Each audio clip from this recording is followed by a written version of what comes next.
Ola, eu son Arceli e traballo na Casa do Queixo de Betanzos. Ola, son Ángeles e traballo na Casa do Queixo de Betanzos.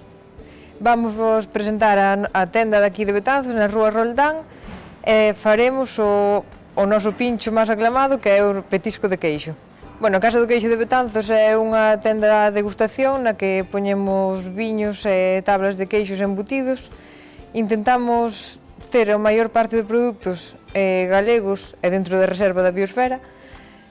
E tenda, e a parte polas noites, tarde e noite, temos un tipo bar no que a xente ven, degusta viños, queixos, embutidos, e hai veces que facemos tortilla de Betanzos. A Casa do Queixo de Sobrado é a granxa escola, van colexios, familias privadas, particulares, e despois tamén hai o que é o restaurante, onde se fa tamén, a comida inténtase que sea toda da zona.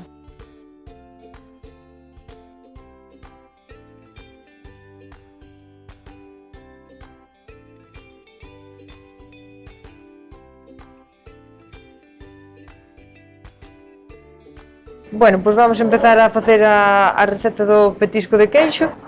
Empezamos botando esta crema de queixo, que é mezcla de cabra, vaca e ovella suave. Botamos aquí nun cuenco todo e deixamos a cuchara para facer despois a mezcla. Agora cortamos un trozo de queixo de Arzúa Ulloa.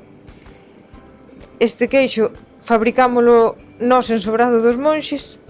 É solo de vaca con leite pasteurizado. Temos ao lado do restaurante da Casa do Queixo en Sobrado unha queixería no que fabricamos este queixo que bota sobre 4 días, 5 de maduración na cámara, e témolo á venta en moitos súperes distintos. É queixo do Brexeo e ten denominación de origen Arzúa Ulloa.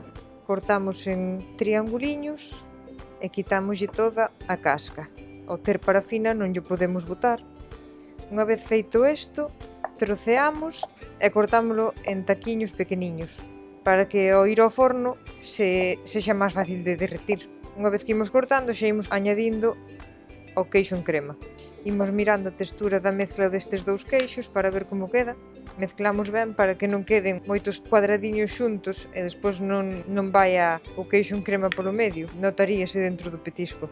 Removemos todo ben isto, que aquí só iría de momento o Arzúa Ulloa e o queixo en crema, que é mezcla cabra, vaca e ovella. E rallaríamoslle un pouco de queixo de ovella curado, que lle daría un toque un pelín máis fuerte de sabor. Rallámoslle porque este queixo, ao ser curado, se o metemos no forno non daría derretido no mesmo tempo que os outros dous, xa que son semicurados. Non lle botamos moito porque tampouco queremos que se note solamente o queixo de ovella e ten un sabor potente. Miramos que quede todo ben mezcladiño e deixamos por un lado. Collemos o pan, cortámoslle a parte de arriba, quitámoslle o medio, a miga, e botámoslle allo. O allo ecológico de orballo e botámoslle un pouquiño por abaixo. Unha vez feito isto, rellenamos o petisco ca crema que fixemos cos 3 queixos. Botaríamoslle pimienta tamén ecológica de orballo, pimienta negra, orégano tamén de orballo ecológico. E agora viríamos, cortamos as cabeciñas do pan a mitad. Unha vez feito isto, van ao forno uns 5 minutos a 270 grados. Vamos sacalos, pasados os 5 minutiños, e xa temos aquí os petiscos. Aquí temos o pincho, o petisco de queixo, é moi sencillo, fácil de facer todos na súa casa, e esperamos que vos guste.